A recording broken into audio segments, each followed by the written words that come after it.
Picture this. You're standing in a crowded room. Maybe it's a bar, a party, maybe just scrolling online. There are dozens of women around, each with their own energy, their own vibe, but your eyes lock onto her, the one who isn't even looking back at you, the one who seems distracted, distant, too good, too cold, and instantly, something ignites in you. She doesn't want you, and that's exactly why you can't stop thinking about her. Your chest tightens, your stomach flips, your mind starts running. What would it take for her to notice me? What do I have to do? What do I have to prove? And here's the dark truth you've probably never admitted out loud. It's not love, it's not chemistry, it's not destiny, it's your psychology. You are addicted to the chase, addicted to the woman who withholds, addicted to the one who refuses you, because rejection has tricked your brain into believing it's proof of her value, and by extension, proof of your lack. The cruel irony is this: the less she wants you, the more you want her. And that's not romance, that's a trap. Think about it. When a woman is warm, open, interested, you often don't feel the same rush.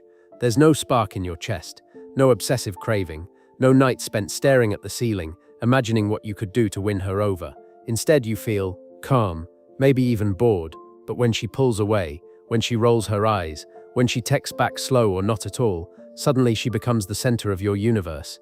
Suddenly her attention feels like oxygen, and you're gasping for air. You've been told attraction works like a magnet, that it's chemistry, some natural spark you can't control. But that's a lie. What you call chemistry is often just old pain resurfacing. It's your nervous system responding to familiarity, not love. The woman who ignores you, she feels like home, because your definition of love was never built on consistency. It was built on scarcity. Maybe you grew up with a mother who was cold, a father who was distant. Maybe love in your childhood was something you had to earn through performance, through good grades, through pleasing, through being quiet. And now every time a woman gives you mixed signals, every time she withholds affection, every time she looks at you with indifference, your brain lights up like a slot machine. Ding, ding, ding. This feels familiar. This feels like the love you know. It's not passion, it's programming. And the reason you can't walk away, the reason you keep chasing, is because your mind has confused pain for meaning. Your survival instinct tells you, if she's pulling away, she must be valuable. If she doesn't want me, then winning her must matter. And so you chase. You chase not because of who she is, but because of what she denies you. This is called the intermittent reward cycle. It's the same psychological mechanism casinos use to keep gamblers hooked for life. You don't get a reward every time you pull the lever. You get it unpredictably, randomly. Sometimes you win, sometimes you lose, and that uncertainty hijacks your dopamine system. With her, it's the same. Sometimes she gives you a smile, sometimes she replies to your message, sometimes she lets you in just enough, but most of the time, nothing. Coldness, silence, distance, and that's what keeps you hooked. Your dopamine doesn't spike when you get her attention. It spikes when you almost do, when you're waiting, wondering, second-guessing. The chase becomes more addictive than the connection itself. This is why the women who want you don't excite you the same way. They're consistent. They're available. They don't trigger that anxious loop in your brain. They don't feed the casino machine. And so you mistake calm for dullness. You mistake peace for lack of attraction. You confuse availability with weakness. And you chase the one who makes you feel small because it's the only type of love your nervous system recognizes as real. And here's the hardest part. You don't even realize you're doing it. You call it attraction. You call it a crush. You call it destiny. But in reality, you're just replaying the same pattern your mind has always known. The woman is not special. She's just the perfect mirror for your wounds. But think about how insane this really is. You are giving your time, your energy, your focus, your emotions, all to someone who has already rejected you, all to someone who has shown you she does not see your value. And instead of protecting your energy, you double down. You want to win her approval even more, because if you do, it won't just mean she wants you. It will mean you are finally enough. That's the unspoken truth behind the chase. You're not chasing her. You're chasing yourself. You're chasing the reflection of your worth that you hope to find in her eyes. Every time she says no, every time she ignores you, every time she turns away, it becomes an invisible trial, a courtroom where your value is on the line. If she rejects you, it must mean you are nothing. But if she accepts you, then maybe you can finally believe you're something. But here's the brutal twist. Even if she did accept you, it wouldn't fix anything. It wouldn't erase the wound, because the wound isn't about her. It never was. And until you realize that, you'll keep repeating this loop. You'll keep chasing the women who don't want you. And every time, it will feel like love. But it's not love. It's addiction. You tell yourself it's just this one woman, that she's special, that this connection is different. But deep down, you know it isn't. You felt this same pull before. Different face, same feeling. The intensity, the obsession, the cycle of hope and disappointment. It always plays out the same way. At first, she's a mystery.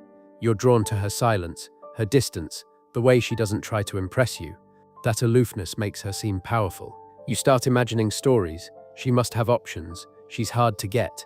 She's not like other women. But that story isn't about her. It's about your own hunger for validation. Because her indifference triggers something ancient in you, the desire to conquer what seems unattainable. The mind twists pain into purpose. You start believing that if you could just get her attention, everything would make sense. You'd finally feel complete.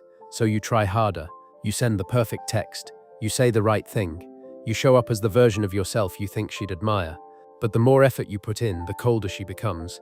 And you don't understand why. You're giving everything, your time, your energy, your sincerity. Why does she pull away? Because she can feel your energy. She can feel that you've placed her on a pedestal, and that pedestal kills attraction. When a man begins to chase, he enters the frame of lack. His very pursuit broadcasts one truth: I need you more than you need me. And the human mind, both male and female, instinctively devalues what needs it too much. It's not her fault, it's psychology. When someone senses desperation, they feel repelled, not drawn in. Attraction thrives in space, not suffocation. It needs tension, not pleading.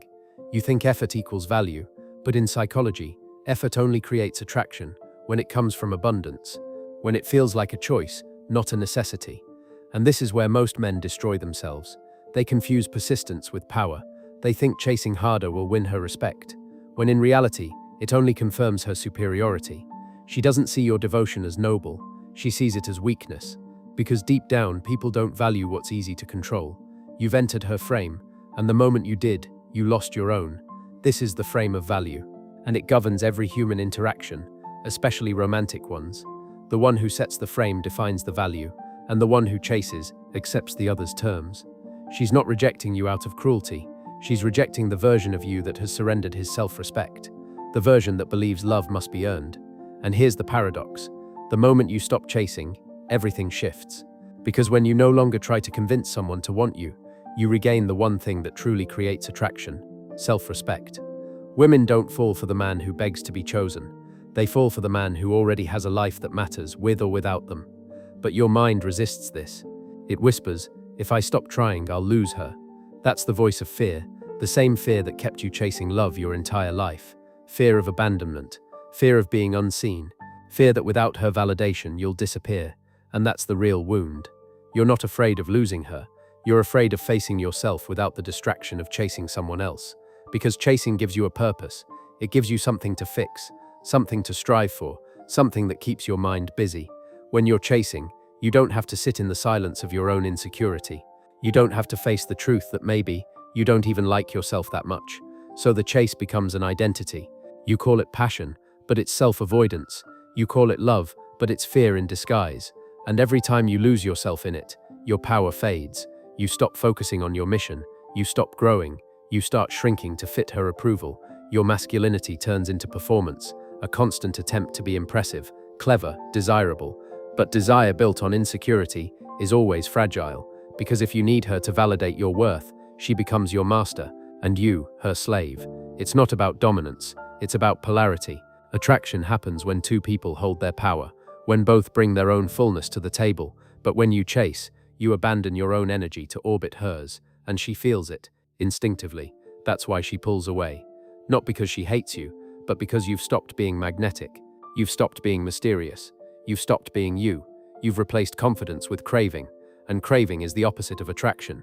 The truth is, she was never testing your worth. You were. Every time you tried harder, you were asking a question your own soul couldn't answer. Am I enough? And every time she ignored you, it wasn't rejection, it was reflection. She was showing you the exact place where your confidence breaks, the exact place where you hand your power away. This is why chasing never works, because it isn't about the woman, it's about your relationship with uncertainty.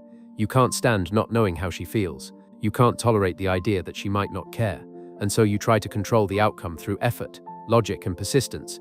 But love doesn't respond to control, it responds to energy. And the energy of desperation always repels. So stop asking, how can I make her want me? Start asking, why do I need her to? That's the shift. That's where real power begins. Because once you stop chasing, Once you stop needing her to validate you, something changes in your presence. You start moving differently. You start speaking differently. You stop over-explaining, over-trying, overthinking. And that stillness, that quiet, grounded energy, that's what makes people lean in. You become magnetic again, not because you've learned tricks or tactics, but because you've remembered what real value feels like. It's not about winning her, it's about reclaiming you. There's a moment every man reaches the breaking point. When you've tried everything, you've said the right things, you've played it cool, you've given her space, and still nothing changes. She's still distant, still vague, still half in, half out. You can feel the exhaustion in your chest, the constant analysis, the endless what-ifs. Every small gesture from her becomes a clue, a sign, a possible shift. You start reading between the lines, decoding texts, watching stories, trying to find proof that maybe, just maybe, she still cares. But deep down, you already know the truth. She doesn't. Not because you're unworthy, but because your energy no longer challenges her. See, attraction isn't about looks or money, it's about emotional polarity. The space between two people, the push and pull of energy, and nothing kills that faster than a man who abandons his own center. You can't lead emotionally when you're chasing validation. You can't inspire attraction when you're anxious about approval. Because the moment you start orbiting around her, she stops feeling your gravity. This is psychological polarity, the natural tension between autonomy and desire, and it's the very thing that keeps attraction alive. When a woman feels your life has structure, your purpose, your boundaries, your inner calm, she respects it. When she senses you'd sacrifice that structure for her approval, she loses interest. Because biologically, her attraction isn't to your effort, it's to your self-control. That's the quiet paradox most men never grasp. The moment you need her, you stop being attractive. But the moment you no longer need her, she begins to wonder why. And that wonder, that's the seed of curiosity. Curiosity is what draws people closer. It's the antidote to chasing. You've been conditioned to believe that love is about doing, about proving, about fighting for her attention. But attraction lives in being, not doing. In the stillness of knowing who you are, in the silence between words. It's not about ignoring her. It's about no longer negotiating your worth. You can't negotiate confidence. You can't bargain for self-respect. They're either rooted in you or they're not. And if they're not, every interaction will feel like a transaction. You'll give more to get more, hoping that at some point your generosity will tip the scales. But real attraction doesn't work that way. It's not earned, it's evoked. A man who knows his worth doesn't need to chase, because his presence already commands attention. He doesn't persuade, he doesn't beg, he simply is. And here's the dark truth. Most men don't know how to be. They only know how to perform. They perform confidence, perform kindness, perform strength. But under that mask, there's anxiety, fear, insecurity. The mind whispers, if I stop trying, I'll disappear. So you keep performing, you keep giving, keep proving, keep chasing, until the act becomes your identity. But performance never creates connection. It creates exhaustion. You start resenting her for not reciprocating, for not seeing how much you care. You think she's cold, manipulative, toxic. Maybe she is. Or maybe you're addicted to chasing emotional ghosts. Because the truth is, you're not chasing her. You're chasing the parts of you that you lost along the way. The part that once felt enough just to exist. The part that didn't need to prove. The part that wasn't terrified of silence. You've forgotten how powerful it is to simply sit in your own presence, unmoved, calm, grounded. To know that your value doesn't increase or decrease based on someone else's response. That's true emotional mastery. That's what women feel when they meet a man who doesn't chase. Not arrogance. Not indifference, but presence. Presence says, I see you, but I also see myself. It communicates something that words never can. I don't need you to feel whole. That's what every person finds magnetic. Not desperation, but independence. Because here's the secret. People don't actually fall in love with you. They fall in love with how they feel around you. And if your energy is desperate, anxious, over-invested, they'll feel that. They'll sense the imbalance. They'll pull away, even if they can't explain why. But when your energy is grounded, when you can look at her, admire her, and still know you'd be fine if she walked away, then she feels safe to lean in. Because that kind of calm isn't normal, it's rare, it's powerful. That's the paradox. You only get what you stop chasing. You only attract what you're willing to live without. But you can't fake it. You can't act like you don't care. Because real detachment isn't a tactic, it's truth. And truth can't be imitated. So ask yourself, what would happen if you stopped performing? If you stopped trying to be interesting, impressive, or good enough? If you just stopped, would she vanish? Maybe. Would your world fall apart? No. You'd simply start to see clearly. You'd realize the entire game was built on illusion. The illusion that love is something you earn, that rejection defines your value, that peace exists somewhere outside yourself. When you finally see that, something inside you relaxes, your shoulders drop, your breathing slows, you stop scanning for signs, stop replaying conversations, stop imagining what if, you come back to the present moment, and in that moment you find freedom, freedom from the cycle of obsession, freedom from the compulsion to prove, freedom from the endless chase, because the truth is, the one thing every woman subconsciously wants isn't a man who chases, it's a man who's already whole. Wholeness is rare, it's mysterious, it's the energy of someone who's seen the chaos, faced the rejection, and still stands tall. You can't fake that kind of peace. You have to earn it by losing yourself enough times to realize you are never missing anything. So stop chasing women who don't want you. Start chasing the version of yourself that no longer needs to, because that's where all attraction begins, not in desire, but in peace. There comes a point when you stop asking why she doesn't want you, and start asking why you needed her to. That's the turning point, the moment when you stop running in circles and finally look inward. Because if you're honest, it was never really about her. It was about how she made you feel, or more precisely, how she made you not feel unchosen, unseen, uncertain. That's the real addiction, not love, not attraction, but the emotional chaos that keeps your nervous system alive. Your body confuses that chaos with passion because it's what you've always known. When love is unpredictable, your brain releases more dopamine, not when you're happy, but when you're almost happy. When you're close but not there yet. When you can feel her slipping away and you tell yourself you can pull her back. It's not romance, it's survival instinct. Your mind learned to associate inconsistency with meaning. If love is calm, it feels boring. If it's stable, you don't trust it. So you gravitate toward women who mirror the same emotional instability that once shaped you. And it's not your fault. It's conditioning. It's the echo of every moment you felt invisible growing up. Every time you had to fight for approval, every time affection came with conditions, every time your worth depended on someone else's mood. That's what you're reliving. Every time you chase, you're trying to rewrite the past. You're trying to win, not her heart, but your own. You keep thinking, if I can make this woman love me, then maybe I wasn't the problem all along. If I can fix this, maybe I can finally be enough. But you can't fix a wound by reopening it. You can't heal by proving. The chase is your escape from stillness, from reflection, from yourself. Because when you stop running, you'll have to face the truth that all the pain you felt wasn't because women rejected you, but because you've been rejecting yourself. You've been rejecting your own value, your own presence, your own peace. Every time you made someone else the center of your worth, that's the real heartbreak. And yet that's where your freedom begins, because once you see the pattern clearly, you can break it. Once you realize that your desire for the unavailable is just a mirror for your own unhealed self, everything changes. You stop asking, how do I make her want me? You start asking, why do I crave what hurts me? And that question, that brutal honesty, is where growth starts. You begin to notice the subtleties, how your stomach knots when she ignores you, how your energy drops when she pulls away, how your mind instantly tries to compensate by proving, chasing, performing. But this time, instead of reacting, you pause, you watch the urge rise, you let it burn, and that's where transformation happens, not when you suppress your emotions, but when you witness them without being enslaved by them. You realize you're not your desire, you're not your need for validation, you're not your anxiety, you're the awareness behind it, the calm observer that can feel pain without becoming it. That's what true power feels like, quiet, steady, unshakable. You stop needing her to respond because you've stopped outsourcing your self-worth. You stop chasing because you finally understand something deeper. You were never supposed to chase love, you were supposed to embody it. And once you do, the entire dynamic shifts. Because when a man walks through life with his heart open but unattached, he becomes magnetic. People can feel it, the peace, the confidence, the self-possession. He doesn't need to demand attention. His presence commands it. He listens without performing. He speaks without convincing. He loves without losing himself. That kind of man is rare, because most are still chasing ghosts, reflections of their old wounds in new faces. But the moment you stop, the world around you rearranges. The women who once ignored you suddenly notice you. The ones you used to chase begin chasing you. And the irony, you no longer care. Not out of bitterness, but out of balance. Because once you taste real peace, once you understand what it feels like to not need anyone's approval to feel complete, attention stops being intoxicating. You don't crave it anymore. You appreciate it, but it doesn't define you. You realize that every woman who rejected you was just life trying to redirect you away from addiction, toward awareness.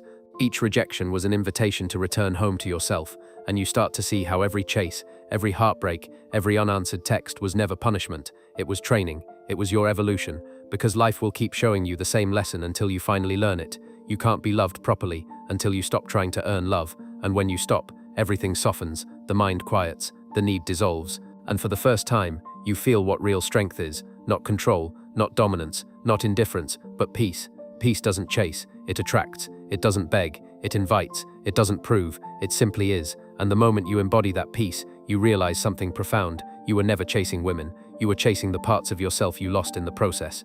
The irony, once you find them, the right woman finds you, because now you're no longer searching for someone to complete you, you're searching for someone to meet you, and that changes everything.